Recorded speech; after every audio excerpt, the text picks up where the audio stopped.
Welcome to Samba Samba. Enjoy the video. In this video, I will explain how to use an e-file to remove gel. First, choose the right bit. A carbide bit with a fine or medium grit is ideal for safely removing gel polish without damaging the natural nail. Next, set your e-file to a low to medium speed, typically between 10, 000 and 15, 000 RPM. Remember to always wear safety glasses to protect your eyes from any dust or small particles during the process. This ensures a safe and effective start to your gel removal. Now let's talk about technique. Hold your e-file parallel to the nail surface, keeping it flat rather than angled. This prevents gouging and ensures even removal.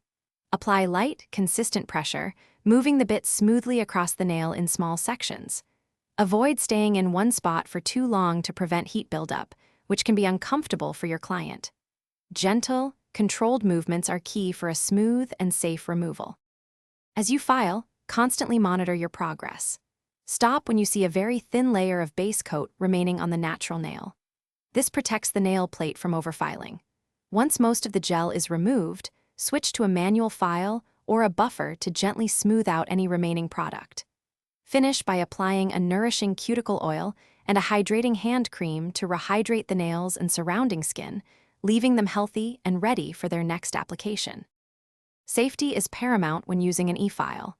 Never file directly onto the natural nail plate, always leave a thin layer of base coat. This prevents thinning and weakening of the nail. Remember to clean and sanitize your e-file bits thoroughly after every single use to maintain hygiene. If you or your client feel any heat or discomfort, take a break immediately. Prioritizing safety ensures a positive experience and healthy nails. Thanks for watching. Consider subscribing if we helped you.